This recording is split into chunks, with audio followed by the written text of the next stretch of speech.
आज जो कहानी मैं आपको सुनाने वाली हूँ वो काफ़ी दिलचस्प है, साथ ही आपको हैरान कर देगी। मिस्ट्री के दुनिया की ये कहानी बहुत ही मज़ेदार है। एक आदमी जो जापान के हैनेडा एयरपोर्ट पर उतरता है और अचानक से एक बंद कमरे से गायब हो जाता है। और मज़ेदार बात तो ये थी कि ये मिस्टीरियस मैन खुद को एक ऐसे देश का सिटीजन बता रहा था जो असल में इस धरती पे कहीं एग्जिस्ट ही नहीं करती। तो ये आदमी कहाँ से आया और अचानक से हवा में कहाँ गायब हो गया? इस सवाल का जवाब किसी के पास नहीं है। इसके पीछे बहुत सारी थ्योरीज हैं। कुछ इसे टाइम ट्रेवल मानते हैं, जबकि कुछ इसे पैरेलल यूनिवर्स मानते हैं या दूसरी दुनिया का आया हुआ इंसान। कुछ का यहाँ तक कहना है कि ये एक एलियन था। घटना है जुलाई 1954 की, जगह जापान का टोक्यो। ये वही समय है जब रशिया और अमेरिका के बीच कोल्ड वार चल रहा था और उस समय यूएस और जापान एक साथ आ चुके थे। करीब 12:30 बजे का वक्त था। एक यूरोपीय एयरप्लेन टोक्यो के हैनेडा हवाई अड्डे पर लैंड हुआ।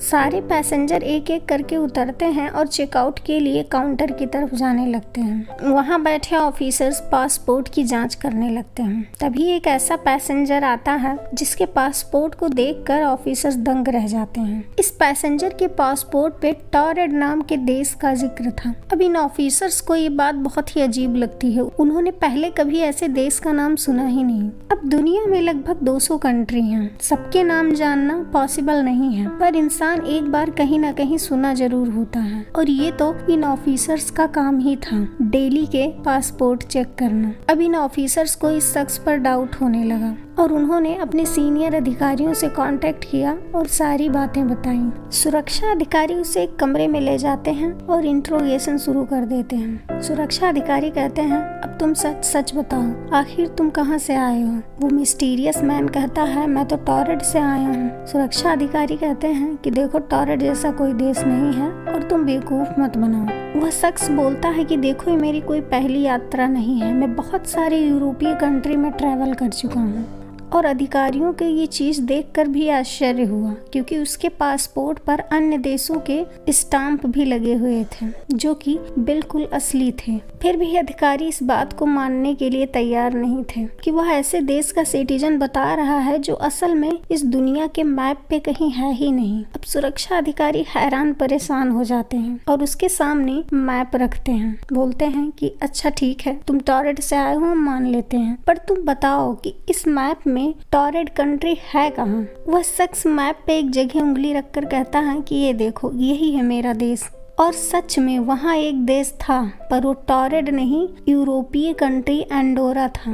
एंडोरा जो कि फ्रांस और स्पेन के बीच है। वह शख्स कहता है, अरे यहाँ तो एंडोरा लिखा है, पर ये मेरी कंट्री है, टॉरेड। अधिकारी अब और भी ज्यादा हैरान हो जाते हैं, सोचने लगते हैं यह शख्स खुद को एक काल्पनिक देश का सिटीजन क्यों बता रहा है। और उसके पासपोर्ट और वीजा देखकर ऐसा लग रहा था कि वह सच बोल रहा है, वो सब एकदम रियल थे। अधिकारी उससे पूछते हैं, अच्छा ठीक है, हम सब मान लेते हैं, पर तुम जापान क्या करने आए हो? वह कहता है कि मैं बिजनेस के सिलसिले में यहाँ आया हूँ। वह एक कंपनी का नाम भी बताता है और वह किस होटल में ठहरने वाला था उसका भी नाम बताता है। अब अधिकारी जब पता करते हैं तो होटल और कंपनी दोनों के नाम सही थे, लेकिन उन्होंने ऐसे किसी भी व्यक्ति को पहचानने से इनकार कर दिया। अब अधिकारियों को लगने लगा कि शायद ये बहुत ही शातिर क्रिमिनल है और ये किसी खास मकसद से यहाँ आया है। शक तो रसिया पे भी किया जाने लगा कि शायद उसने अपना कोई स्पाई भेजा होगा, पर अधिकारियों के पास इसके भी कोई सबूत नहीं थे। इसके बाद ऑफिसर्स उसका सारा सामान जब्त कर लेते हैं और उसे एक होटल के कमरे में रखते हैं। उस होटल के कमरे में चारों तरफ सिक्योरिटी थी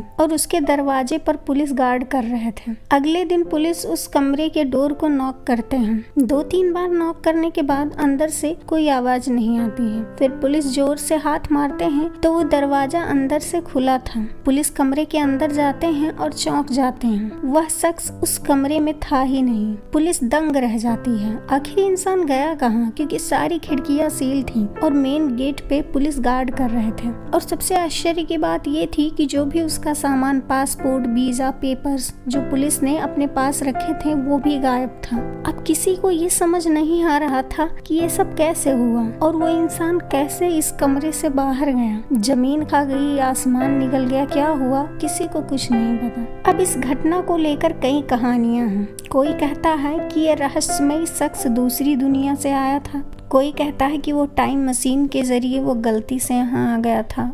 तो इसके पीछे थ्योरीज बहुत हैं, पर क्लियर आंसर किसी के पास नहीं है कि वो कौन था, कहाँ से आया और अचानक एक बंद कमरे से कैसे गायब हो गया। इस पे बहुत सारी फिल्में बनी और बुक भी लिखी गई। डायरेक्टरी ऑफ पॉसिबिलिटीज एक ऐसी ही बुक है जिसमें ये बताया गया है कि वो इंसान क्या क्या हो सकता है। तो ये थी एक मिस्टीरियस मैन की कहानी, पर आज भी ये एक अनसुलझी पहेली है।